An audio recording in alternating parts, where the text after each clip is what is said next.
최근 몇 개월간 식구가 한 명 늘어가지고 오랜만에 설교의 자리에 서니까 조금 떨리네요. 제가 이제 출산을 하고 12월 이제 11일 날 출산을 하고 이제 그 처음으로 그 저희 아이를 데리고 예배에 나오는 날이었어요. 저녁 예배였는데 유모차에 끌고 이제 제가 팔단지사라 가지고 이제 신호등을 건너려고 이제 기다리고 있는데 제가 갑자기 그런 생각이 드는 거예요. 저희 아이 이름이 결인데 결이가 지금은 제가 이제 가자는 대로 가고 자기가 뭐 아는 것도 없고 뭐 할 수 있는 것도 없으니까 이제 부모인 저희를 따라서 교회에 와서 예배를 드리지만 시간이 지나고 나이가 들고 아는 것이 점점 많아질수록 이 예배를 왜 꼭 드려야 하는지 그것에 대해서 의문을 품고 스스로 의문을 품거나 아니면 엄마인 저에게 질문을 할 것 같은 거예요. 엄마, 예배는 왜 꼭 드려야 되는 거예요? 내지는 왜 꼭 나가서 드려야 되고 왜 또 일주일에 몇 번씩이나 그렇게 드려야 되는 거예요? 이렇게 질문을 할 것 같았습니다. 근데 이제 저의 수준이 미흡하여서 우리가 하나님께 창조를 받았기 때문에 하나님께 예배를 드려야 하는 거야. 어떻게 보면은 좀 답정너 같은 너무나 단순한 대답 이외에 좀 더 양질의 대답을 해주고 싶은 거예요. 그래서 제가 스스로 이제 질문을 던지면서 좀 찾아보게 됐어요. 그래서 예배는 왜 드리게 된 거고 그 기원이 뭐고 과거에도 과연 이렇게 지금 저희가 드리고 있는 이 방식으로 드렸을까? 또 현재 예배의 형태는 언제부터 갖춰진 걸까? 이런 이제 질문을 던지면서 이제 관련 책들을 좀 찾아봤습니다. 오늘 이제 그 내용을 바탕으로 함께 나누고자 이 자리에 섰는데요. 우리가 이제 어떤 것의 역사를 알 때 그것의 정신, 참된 정신, 그리고 이제 소중함, 그리고 가치를 이제 알게 됩니다. 이제 나라 사랑하는 마음은 땡땡땡땡에서 나온다 이렇게들 말하는데 이게 이제 역사 공부거든요. 나라를 사랑하는 그 마음이 갑자기 뿅 하고 나타나는 게 아니고 과거에 우리나라에 어떤 일들이 있었는지 얼마나 이 나라를 지키기 위해서 많은 목숨이 희생됐고 정말 치열한 싸움 끝에 이 나라를 지키게 되어서 이제 자주 독립의 나라 그리고 어떤 평화로운 이 나라를 지키게 됐는지 그것을 과거를 알 때 우리나라가 정말 소중하지 우리나라를 정말 지켜야지 그런 가치를 이제 알게 됩니다. 그것처럼 우리가 드리고 있는 이 예배 역시 그 과거 그 뿌리를 따라서 쭉 가서 그 기원과 변천을 우리가 알 때에 내가 지금 드리고 있는 이 예배를 좀 더 풍성하게 이제 뭔가 이 예배라는 것에 대한 시각을 더 깊게 하고 또 내가 드리는 이 예배를 그 정신에 맞춰서 드릴 수 있고 또 내 영혼이 그만큼 더 성장하고 풍요롭게 비옥하게 가꿔줄 수 있는 그런 유익이 있습니다. 그래서 오늘 이제 예배의 기원과 변천 또 그를 통해서 알 수 있는 사실에 대해서 이제 나눌 텐데요. 이제 참고 문헌은 이제 저 출판부에서 나온 예배학 및 예배학 총론이라는 책에서 팩트 부분을 좀 참고했음을 참고하시면 될 것 같습니다. 예배의 기원과 변천을 이제 살펴보기 전에 제일 먼저 예배의 본질에 대해서 한번 짚고 넘어가려고 합니다. 과연 우리가 지금 드리고 있는 예배의 본질이 뭔가? 예배에 대해서 정의는 이제 뭐 여러 가지 표현으로 할 수 있는데 결국 그 본질적인 차원에서 설명을 하자면은 하나님이 하신 일이 있어요. 하나님이 하신 일이 있고 그 하신 일에 대해서 사람이 이제 그에 대해서 응답을 하는 것입니다. 이제 하나님은 사람을 창조하시고 이제 그래 너 멋대로 살아라 이렇게 그냥 방목하시지 않고 하나님 자신에 대해서 어떤 응답을 하시기를 이제 원하셨습니다. 그것을 알 수 있는 구절이 이사야 말씀인데요. 이 백성은 내가 나를 위하여 지었나니 나의 찬송을 부르게 하려 함이니라. 여기서 보면은 굉장히 이제 그 문화 충격이 있는데 그 하나님께서 사람을 지으실 때 사람을 위해서 사람을 지은 게 아니라 하나님을 위해서 지었다고 하십니다. 우리가 존재하게 된 경위가 하나님을 위해서다. 그리고 인간에게 원하시는 게 있는데 그거는 하나님을 찬송하는 것이다. 그래서 우리가 하나님을 찬송하기 위해서 우리가 우리를 지으셨음을 알 수 있습니다. 근데 여기서 찬송할 내용은 바로 이제 하나님께서 하신 일이죠. 하나님께서 인간을 창조해 주시고 또 그 죄로부터 구속해 주시고 또 구속할 뿐만 아니라 그의 삶에 인도해 주시고 또 그를 인격적인 부분과 여러 가지 측면에서 이제 거룩하게 빚어 주시고 또 우리에게 부활과 또 영원한 생명, 죽지 않고 영원히 하나님과 거하는 그 나라에서 거할 수 있는 영생을 주는 것을 하나님께서 계획하고 지금 집행하고 계시는데요. 그것을 찬송하는 것입니다. 그 영어 단어에도 이제 예배가 영어로 워십인데 이 워십이 워스십인데 이 워스가 가치라는 뜻이에요. 그래서 하나님의 그 가치 있는 것, 하나님의 가치 있음을 선포하는 것이 바로 예배임을 알 수 있습니다. 그래서 하나님은 인간을 창조하시고 또 그 인간을 위해서 역사하시고 그 인간은 그에 대해서 반응을 올려드림으로써 결국은 일방적인 사랑이 아니라 쌍방의 하나님은 인간을 위해서 일하시고 사랑해주시고 공급해주시고 인간은 그에 대해서 감사하고 찬양하고 이렇게 함으로써 온전한 사랑의 관계를 이제 맺기 원하셨음을 알 수 있습니다. 네, 이제 본격적으로 예배의 기원과 이제 변천을 이제 알아보려고 하는데요. 예배라는 것이 어느 날 뿅 하고 나타나거나 아니면 지금부터 예배를 드리겠습니다. 땅땅땅 회의에서 딱 결정돼서 예배라는 것이 시작된 것이 아닙니다. 예배의 기원은 우리가 창조시부터 예배가 있었는데요. 아까 제가 예배의 본질이 하나님이 하신 일에 대해서 인간이 반응을 하는 거라고 했죠. 타락 이전, 아담과 하와의 그 시기 때는 예배를 완전한 소통을 통한 예배가 있었습니다. 자, 창세기에 보시면 이제 여호와 하나님께서 아담에게 직접 목소리를 들려주시고 어떤 의사 표현을 하시죠. 그리고 반대로 아담 또한 막힘없이 하나님께 육성으로 말씀을 드리고 반응을 하는 것을 볼 수 있는데요. 이것처럼 타락하기 이전에는 하나님과 이 사람 사이에 막힘이 없었어요. 완전한 소통이 있었습니다. 그래서 하나님이 존재하신다는 것, 하나님에 대해서 완전하게 인식할 수 있었고 다른 말로 하면 인재의식이 있었고 또 하나님이 어떤 존재인지 하나님의 능력이 어떤지 그 권능이 어떤지 또 내가 지금은 우리가 결의가 자기가 하나님께 창조됐다는 것을 모르잖아요. 그렇지만 그때는 타락하기 이전에는 자신이 하나님에 의해서 창조됐다는 것 그리고 하나님께서 나를 위해서 인간을 위해서 이렇게 좋은 환경과 복들을 베풀어 주셨다는 것을 명확하게 인식할 수 있었습니다. 그래서 어떠한 막힘 없이 그 하나님에 대해서 우러나오는 진정한 경배 그리고 감사 또 순종 이것을 이제 올려드릴 수 있었습니다. 이것이 예배의 기원입니다. 그런데 이제 선악과를 따먹고 타락을 하게 됐죠. 그때부터 이제 복잡해지기 시작하는데 이제 타락 이후 이제부터 이제 족장 시대는 이제 돌단 예배를 드리게 되었습니다. 이제 그 성경에서 기록하고 있는 최초의 어떤 예배는 이제 가인과 아벨의 제사를 들 수 있는데요. 창세기에 세월이 지난 후에 가인은 땅의 소산으로 제물을 삼아 하나님께 드렸고 아벨은 자기의 양의 첫 새끼와 그 기름으로 드렸더니 이렇게 이제 기록하고 있습니다.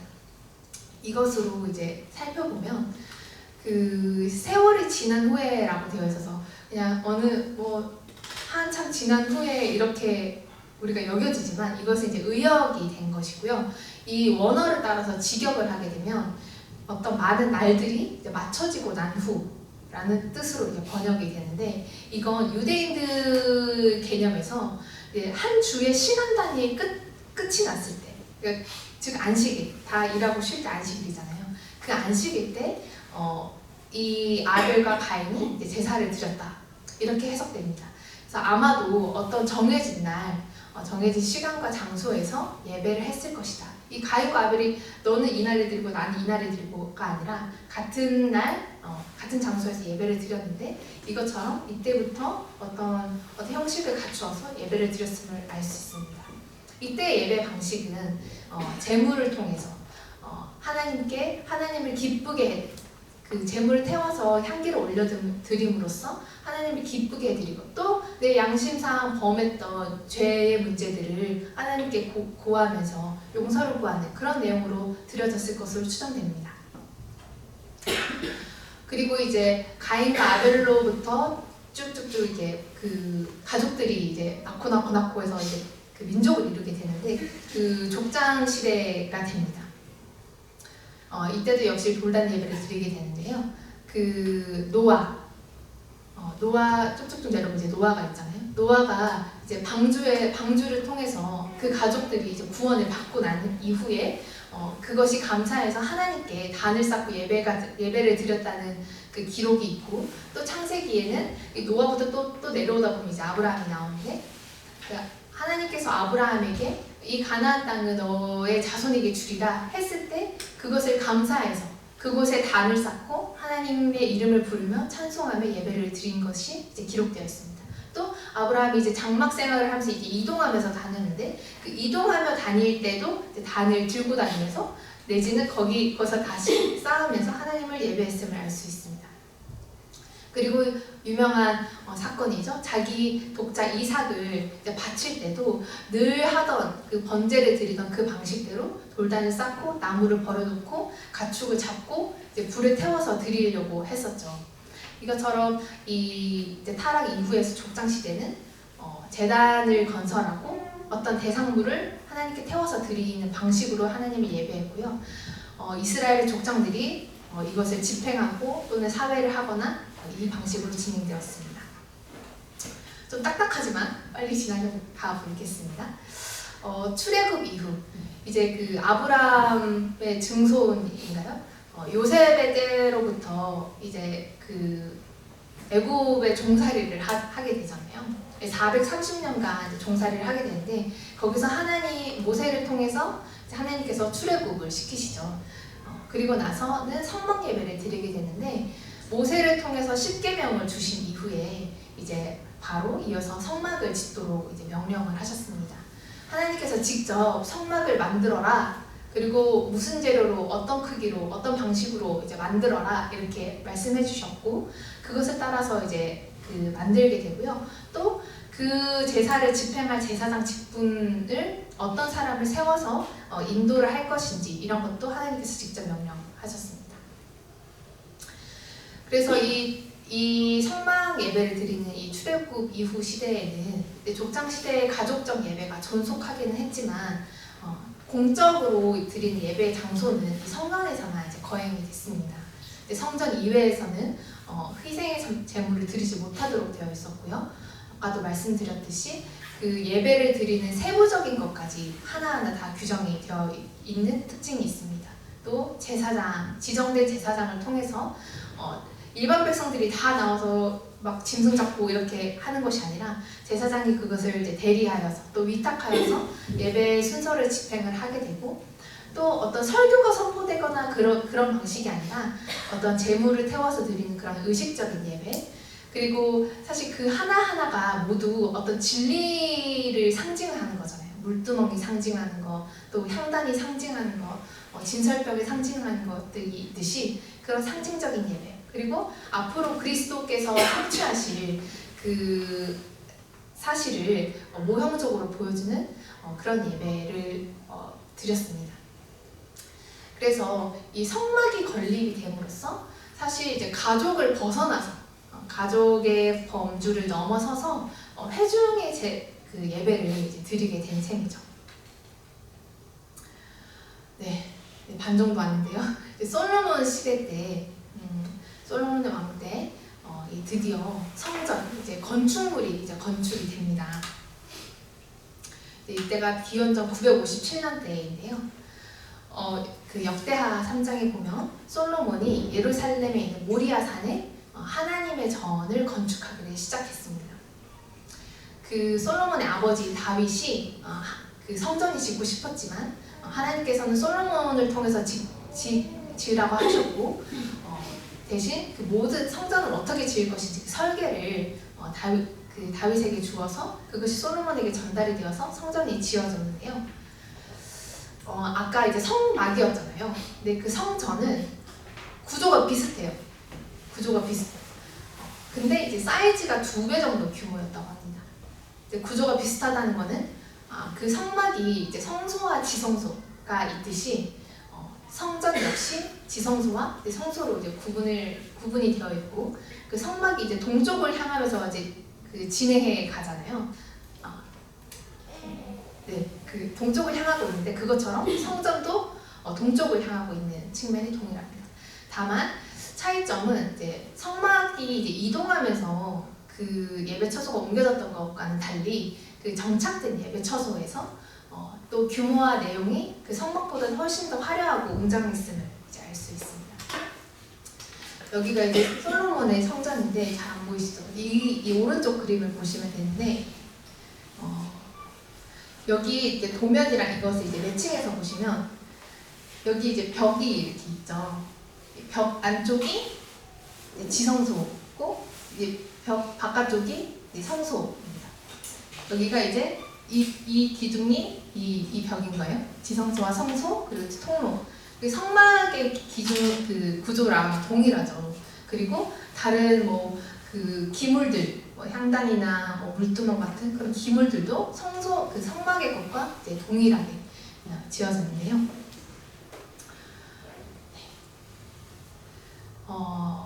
이제 불상사가 일어납니다. 그 분열왕국 시대가 되고 남유다가 북이스라엘과 남유다가 있는데 남유다마저 이제 그 신바벨론에 의해서 이제 그 침공을 당해요. 그래서 이 바벨론이 이 예루살렘 성과 성전들을 다 이제 그 파괴시킵니다. 그리고 나서 그 백성들이 싹 다 바벨론으로 잡혀가는데 이제 그때가 이제 포로 시대입니다. 이때는 회당 예배를 드렸습니다. 성전도 파괴되고 또 백성들이 이제 포로로 잡혀간 마당에 어떤 건물을 지어서 하나님께 예배를 드릴 수가 없는 상황이 되죠. 그래서 이제 막 흩어진 그 이제 백성들을 중심으로 이제 회당이 지어지고 이 회당에서 예배를 드리는 것이 이제 그 발생되게 됩니다. 그 회당이라는 말이 이제 신약에 많이 등장을 하는데 구약에도 등장을 하고요. 이 시나고그라는 건데 어쨌든 이 회당 예배 태생이 이 포로 시대임을 알 수 있습니다. 이때는 더 이상 희생 제물을 드리거나 하지 않고 이때부터 어떤 말씀, 율법책을 낭독하거나 설교, 선지자를 통해서 설교하는 그것이 이제 예배의 중심이 이제 되는 형태로 이제 변하게 됩니다. 말씀드렸듯이 이제 그 신바벨론에 의해서 예루살렘 성이 이제 파괴가 되고 성전도 파괴가 되고 이제 다 포로로 잡혀가는 모습, 그리고 그 흩어진 민족들이 이제 회당을 이루고 이곳에서 말씀과 율법책을 낭독하는 장소였습니다. 근데 이제 포로로 계속 있는 게 아니라 다시 이제 귀환을 하게 되죠. 그래서 다시 이제 뚝딱뚝딱 성전을 다시 재건을 하게 됩니다. 이제 이것을 이제 제2성전이라고 하는데 그 아까 900 몇 년에서부터 그때 이제 파괴되고 이제 한 400 몇 년이 흐른 후인 이제 BC 516년쯤 제2성전이 다시 건립이 됩니다. 이때 다시 희생제사가 다시 거행되었지만 그 회당제도는 이제 없어지지 않고 이제 그만 보이자 이렇게 하지 않고 여전히 존속해서 병행해서 예배가 드려지게 됐습니다. 그 포로가 귀환되고 나서 그 성전을 다 짓고 나서 그때 이제 상황을 이제 느헤미야서에 이제 기록이 되어 있는데 이때 에스라 선지자가 수문 앞 광장이라는 곳에 모여서 모세의 율법책을 가지고 낭독하는 모습, 그리고 백성들이 그것을 듣고 일어서서 화답하는 모습, 하나님을 송축하는 모습, 아멘 아멘 응답하는 모습, 또 얼굴을 땅에 대고 경배하는 모습, 이런 것들이 많이 그 구약의 제사와는 이제 많이 형태가 변화되고 오늘날의 예배와 점점 이제 흡사해지죠. 그리고 나서 이제 예수님 시대에 왔을 때는 여전히 성전 예배와 회당 예배가 있었지만 예수님이 이제 계속적인 그 죽으심으로 인해서 과거의 의식적 예배가 이제 완전히 성취되고 새로운 영적 예배를 예언하시고 길을 여시게 됩니다. 그리고 성찬식과 침례식을 제정하시게 되는데요. 그 누가복음에 기록되어 있듯이 예수님도 6월절에 부모님과 함께 예루살렘 성전에 가셨음이 이제 기록되어 있습니다. 그리고 성전과 회당에서 말씀이 가르치신 내용도 기록이 되어 있고요. 그렇지만 구약에 머물러 있는 것이 아니라 예수님께서 받은 가장 큰 사명, 대속적인 이제 죽음을 하시는데 이를 통해서 이제 과거에 이제 짐승을 잡아서 하나님과 화목했던 그 죄를 사했던 그 모든 것들이 이제는 그쳐지고 예수님이 인간의 죄를 대신하기 위해서 자신이 인간의 모습으로 오셔서 죄가 없으신 몸으로 제물이 되어주셨던 것처럼 그것이 이제 완전한 희생 제물이 되는 거죠. 그래서 단번에 자신을 십자가에 이제 못 박으심으로써 더 이상 동물의 제사가 필요 없게 되죠. 그래서 이제는 희생 제물이 아닌 예수님을 통한 영적인 예배가 있을 거다. 이렇게 이제 요한복음을 통해서 선언하고 계십니다. 그리고 이제 그 완전한 제물이 되어주신 그 예수님의 몸, 그 예수님을 기억하고 기념하기 위해서 너희들 이 성찬식을 행해라. 이것이 나의 몸이고 이것이 나의 피다. 이것을 먹고 마심으로 나의 대속적 죽음을 너희들이 기념해라. 그리고 다시 오실 때까지 전해라. 이렇게 이제 말씀해 주셔서 지금 오늘날도 저희가 이제 성찬식을 거행을 하고 있죠.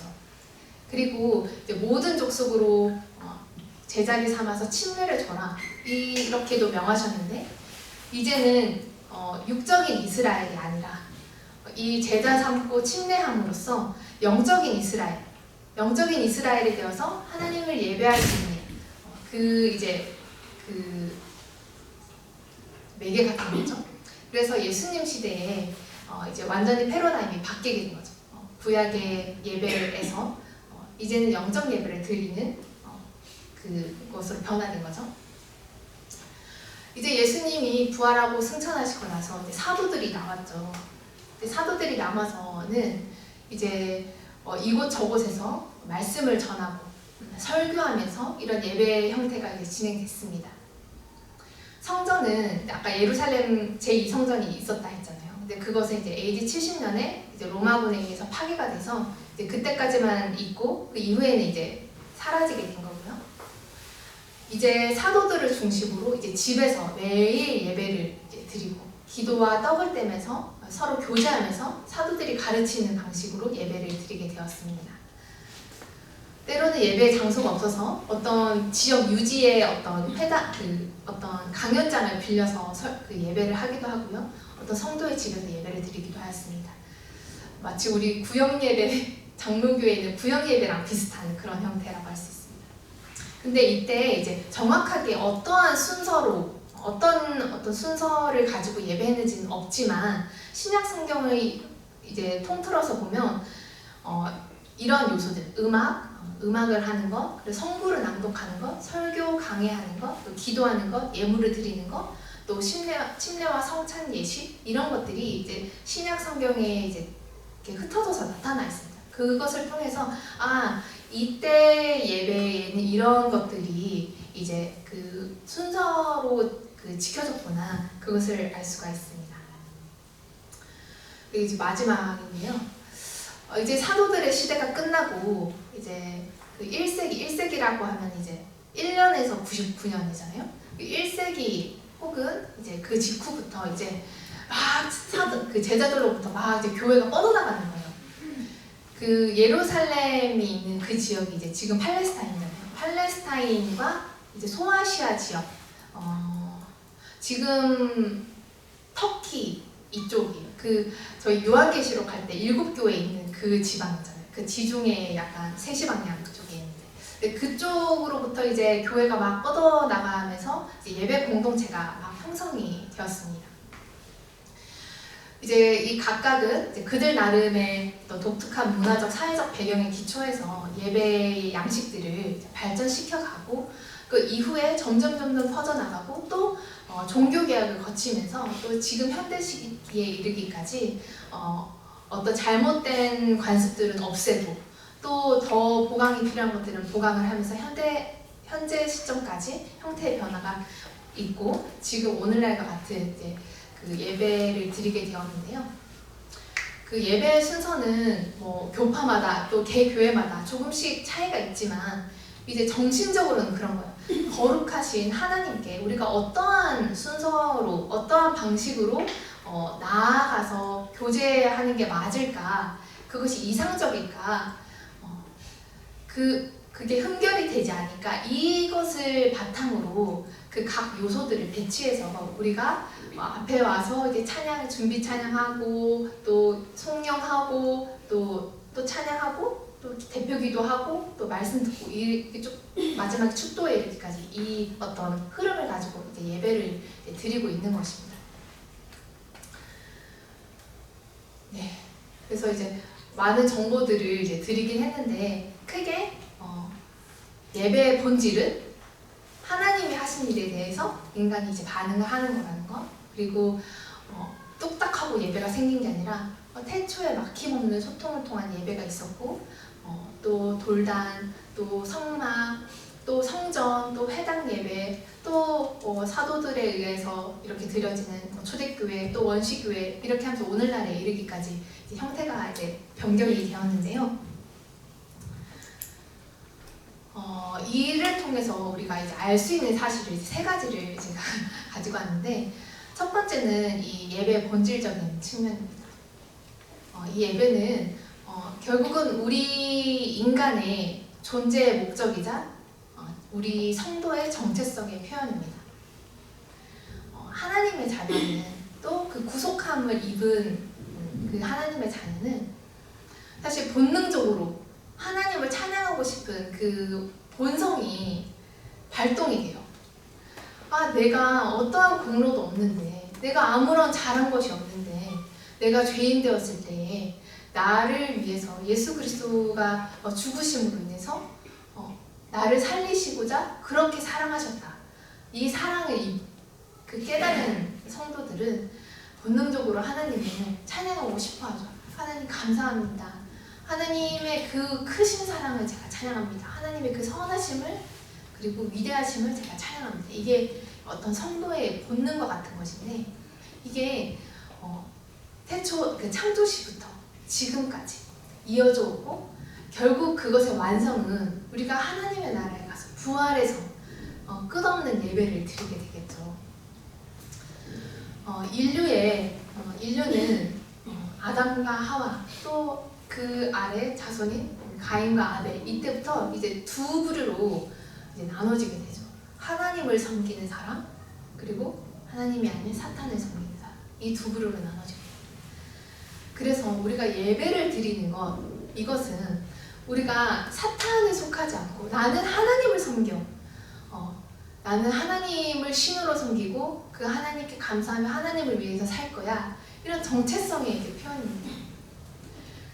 그래서 따라서 이 예배는 단순한 어떤 종교 행위가 아니라 반드시 우리가 인간으로 창조된 이상 반드시 하나님께 드려야 하는 것이고, 그리고 내가 성도라는 것을 나 스스로도 시인하고 또 이웃 사람에게, 또 가족들에게, 또 하늘에 계신 하나님께, 또 영적인 존재들과 사탄들 앞에서 그것을 선포하는 행위로서 굉장히 영광스러운 것입니다.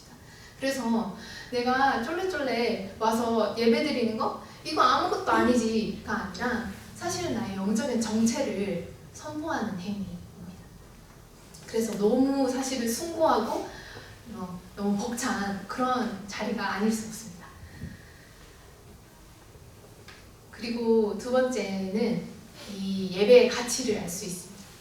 여러분, 그 처음에 이제 타락하고 난 이후에 돌단 예배, 어떤 희생 제물을 바쳐서 이렇게 하잖아요. 이렇게 쭉 이어져 오잖아요. 그게 어쩌다 보니까 짐승을 잡고 이렇게가 아니라 하나님께서 감동하셔서 그 제물을 드리는 것에 모든 것을 섭리하셔서 짐승을 잡아서 드리는 것, 이 방식으로 이어져 오고 나중에는 예수님으로 인해서 그 의식적 제사가 완전히 성취되고 영적 예배가 되었는데, 결국 이 예배라는 것 자체가 하나님과 인간이 이제 분리되었는데, 인간이 하나님께 다가와서 교제할 수 있기 위해서 마련해 주신 통로입니다. 이것은 인간이 그렇게 제정한 것이 아니라 하나님께서 마련해 주신 것, 그리고 친히 그 외아들 예수님의 죽으심을 통해서 그것이 우리가 너무나 많은 그 성도들이 드릴 수 있도록 그렇게 영적 예배의 길을 완성해 주신 건데요. 그 가치를 품은 것이 바로 이제 예배입니다. 예수님의 피로 완성된 어떤 행위다. 그 이제 좀 비유를 하자면은 그 경부고속도로 있잖아요. 저희 집이 경주여가지고 경부고속도로 타고 집에 가는데 이게 1970년대에 이제 완성이 됐어요. 7월 7일에 이제 완성이 됐다고 하는데, 근데 이거가 그냥 아무 값이 없이 그냥 뚝딱하고 만들어진 게 아니고, 이거 짓는데 77명의 그 일하는 작업자들이 이제 사망을 했대요. 그 희생 위에 이 경부고속도로가 400km가 넘는 그 길이 이제 건설이 됐는데, 이것 때문에 우리나라가 사실은 부국해질 수 있는, 선진국에 들어갈 수 있는 굉장히 큰 역할을 했거든요. 근데 우리가 그냥 경부고속도로를 타고 갈 때는 뭐 아무 생각 없이 그냥 가잖아요. 뚫려 있으니까 그냥 간다 이건데, 이 길을 닦기 위해서 77명이라는 사람이 인부들이 죽음을 당했구나, 여기 이 희생 끝에 지어졌구나라고 한다면 좀 마음가짐이 달라지겠죠. 내가 이 길을 타고 가는 것에 좀 더 의미가 있어지고 이 길의 가치가 이제 느껴지는 거잖아요. 그것처럼 이 예배라는 것도 그냥 뚝딱하고 사람이 만들어낸 어떠한 종교적인 의식적 행위가 아니라 하나님께서 우리 인간에게 자신에게 나아올 수 있는 어떤 통로를 예수님의 죽으심으로, 그 피 흘려 죽으심으로 만들어주신 통로이다. 우리가 이것을 기억할 때 내가 오늘 드리는 이 예배가 얼마나 가치 있는 것인지, 이 예배를 드리기 위해서 예수님께서 이 희생을 치르셨구나, 그것을 우리가 알 때 우리가 예배를 드리는 그 마음가짐이 더 온전해지고 성숙해질 줄 믿습니다. 또 마지막으로 알 수 있는 것은 예배의 유익인데요. 예배를 통해서 우리가 신앙을 지킬 수 있고 복음이 계승된다는 것입니다.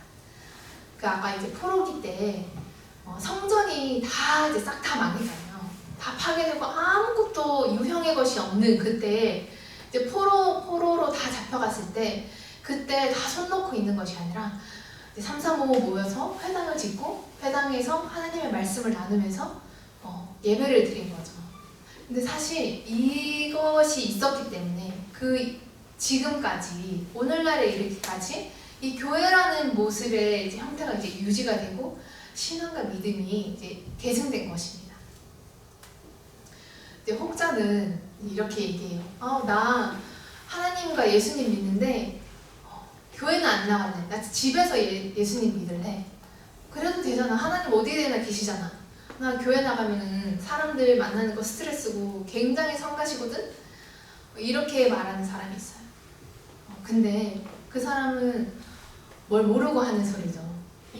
여러분, 신앙을 유지하는 데는 일정한 형식이 필요합니다. 마치 물을 담으려면 그릇이 필요하듯이 우리의 신앙을 담기 위해서는 형식이 필요해요. 우리가 규칙적인 예배를 통해서 우리가 어떻게 해요? 우리가 일주일에 여러 번 교회에 나와서 예배를 드리잖아요. 그것을 통해서 우리는 회개하게 되고 삶을 돌아보게 되고 하나님의 말씀을 듣게 되고 또 진리와 또 사랑을 공급받게 되고 또 결단도 하면서 또 예배를 드리기 위해서 여러 가지 모양으로, 또 식사로, 또 악기 연주로, 또 다른 성도들을 섬기고 안내하는 것으로 그런 봉사들을 하면서 우리가 신앙이 성장하게 됩니다.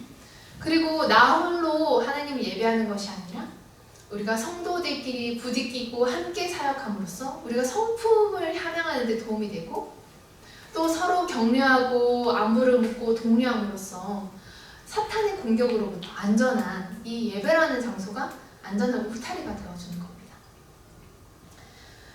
네, 그래서 우리가 이제 오늘 예배의 어떤 기원, 또 본질, 그리고 어떻게 변화되어 왔는지, 또 그것을 통해서 우리가 알 수 있는 것들을 이제 살펴봤는데요. 이것을 이제 듣기 전과 들은 후에 우리가 예배를 드리는 마음가짐이 좀 더 성숙해지고 이제 비옥해졌으면 좋겠습니다. 마지막으로 이제 취할 태도인데요. 먼저 우리가 제대로 된 예배를 드리려면 너무나 기초적인 거지만 하나님의 백성이 먼저 되어야 합니다. 이스라엘 백성이 되어야 되는 거예요. 이스라엘 백성이 어떻게 되냐면 우리가 살아온 그 모든 나를 주인으로 해서 나를 위해서 살았던 그 모든 삶들, 내가 지었던 모든 죄들을 회개하고 이제는 내 뜻대로 살지 않고 예수님의 뜻을 받아서 예수님을 위해서, 하나님을 위해서 내가 살겠습니다. 그 삶이 가치 있고 그렇게 살고 싶습니다. 저를 위해서 죽어주신 그 예수님을 위해서 제가 사는 것이 하나도 아깝지 않습니다. 그렇게 하면서 내 삶의 예수님을 영접할 때 이제 영적인 이스라엘이 됩니다. 그래야 정말 그 하나님이 해주신 그 구속과 인도와 성화와 또 부활, 영생, 그것에 대해서 진심으로 그것을 우리가 반응하면서 하나님을 예배할 수 있겠죠. 네, 그리고 이 예배의 대상이신 그 하나님에 대해서 우리가 알기 힘써야 합니다. 하나님 내가 알지, 하나님 내가 충분히 알아, 이게 아니라 나는 하나님에 대해서 전혀 몰라, 난 더 배워야 돼, 난 더 알아야 돼, 이 마음을 가지고 설교, 성경 소그룹을 통해서 배우시고요. 또 순종하면서, 또 기도하면서, 또 내 문제를 믿고 맡기면서, 또 주를 위해서 헌신함으로 하나님을 찾으면서 이 하나님에 대해서 알아가야 합니다. 예배드리는 그 수준은 결국은 내 신앙의 수준, 또 내 삶의 수준과 동일합니다. 완전 부등호로 치는 등호예요, 등호. 우리가 이제 네모난 수조가 있다고 쳤을 때 거기 이제 물이 차 있어요. 근데 한 귀퉁이에 제가 물을 막 부어요. 그렇다고 그 귀퉁이만 수면이 올라가지나요? 그렇지 않죠. 전반적으로 다 이렇게 수면이 올라가지잖아요. 그것처럼 우리가 나 예배 열심히 드려야지, 예배 이렇게 한다고 해서 그 예배 드리는 수준이 올라가는 게 아니라 결국은 내가 삶에서 하나님을 알기 힘쓰는 거, 하나님을 찾는 거, 하나님의 뜻대로 살기를 힘쓰는 거, 이 수준이 올라가면서 자연적으로 내가 하나님께 드리는 그 예배의 수준이 올라가는 것입니다. 그래서 우리가 예배를 잘 드리려면 이 하나님을 알기를 힘쓰고 하나님을 찾는 그 삶이 이제 뒷받침되어야 하는 것이죠. 네, 그리고 또 예배 드리는 수준을 우리가 높여가야 합니다. 드리는 횟수, 이 부분 이제 중요한데요. 일주일에 여러 번 열리니까 나 그 중에 한 번만 드리면 되지가 아니라 그 교회에서 그 교회 사자 아래서 공식적으로 이것이 예배입니다 라고 열린다면 그 모든 예배에 참석하기를 힘쓰십시오. 제가 지금 못하고 있는 게 이제 새벽 예배인데 사실 교회에서 공적으로 드리는 거니까 참석하는 게 맞죠. 이 드리는 횟수, 그것이 10번이면 10번, 15번이면 15번, 그 모든 예배를 참석하려고 노력하십시오. 그리고 예배를 위해서 사역, 내가 사역하는 것, 그 사역을 위해서 연습하는 것, 또 미리 준비하는 것, 그리고 이 자리에 참석해서 하나님께 예배드리기 위해서 버스 타고 지하철 타고 해야 할 걸 먼저 처리하고 이런 수고들, 그리고 예배를 위해서 내가 어떤 수입을 포기했다면 그 수입을 포기한 만큼 드리는 희생, 이 모든 것들이 하나님께 올라가는 것입니다. 멀리서 나오시는 남대문에서 나오시는 분, 또 지방에서 나오시는 분, 그 수고가 있죠. 그냥 가까이서 저처럼 길 건너서 오는 사람과는 비교가 안 될 만큼 더 많은 것들이 올라가는 거지. 저는 집에서 지금 애 보고 쉬고 있지만 내가 더 다른 사람 어떠한 성도는 내가 더 벌 수 있지만 그것을 포기하고 예배를 위해서 내가 시간을 안배하기 위해서 수입을 포기했다면 그것이 하나님께 올라가는 것입니다. 그리고 예배 시간에 내가 집중해서 드리려고 하십시오. 무엇을 집중해야 할까요? 하나님께 영광을 올려드리는 것.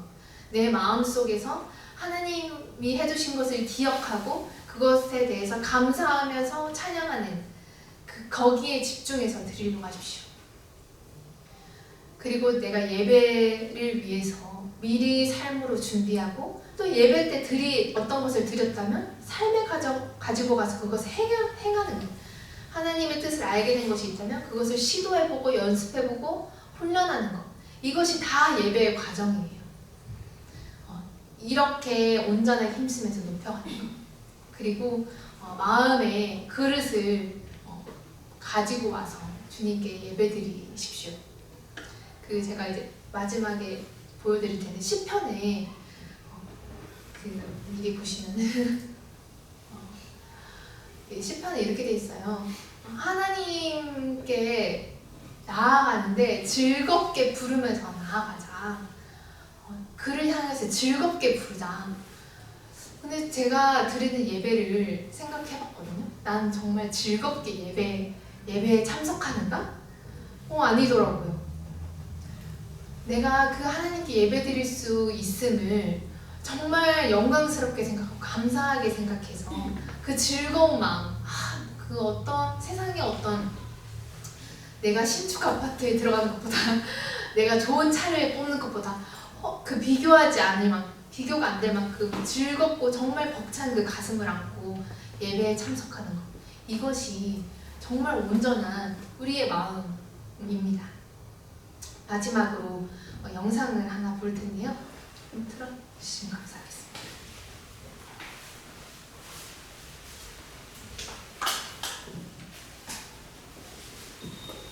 어느 한 남자가 있었습니다. 그 남자는 아들과 딸이 있었는데 심한 화상으로 인해 어린 아이들을 돌볼 수가 없어 고아원에 맡겨놓고 한적한 시골 낡은 집에서 살았습니다. 아이들은 자라면서 부모님이 자기들을 버렸다고 생각하여 살아있는 지조차 모르는 부모님들을 하루하루 원망하며 살아갔습니다. 세월이 흘러 어느 날 어른이 된 아이들에게 아버지가 용기를 내어 찾아왔습니다. 하지만 아버지라고 나타난 사람은 얼굴과 손에 화상 자국이 너무 심했고 흉측했습니다. 자식들은 징그러운 모습에 믿지 않으며 사실을 부정하고 외면했습니다. 아버지는 너무 가슴이 아팠지만 그냥 돌아갔습니다. 시간이 더욱더 흘러 자식들은 결혼도 하고 가정도 생겼지만 아버지는 여전히 시골 마을 낡은 집에서 자식들을 그리워하며 혼자 지내셨습니다. 몇 년 뒤 자식들을 그리워하며 혼자 사시던 아버지가 돌아가시고 그 소식을 자식들이 듣게 되었습니다. 하지만 평소에 부모님이 안 계셨다고 생각을 하고 원망을 하며 살았었기에 자식들은 아버지의 죽음을 대수롭지 않게 생각했습니다. 하지만 자신들을 낳아주었던 아버지의 죽음마저 외면할 수 없었기에 아버지가 거주했던 시골 마을 낡은 집에 찾아갔습니다. 그때 마침 마을 노인분들이 찾아오셨는데 아버지는 평소 버릇처럼 화장은 싫다며 자신이 살고 있는 집 뒷산에 묻히기를 원한다고 말했다고 했습니다.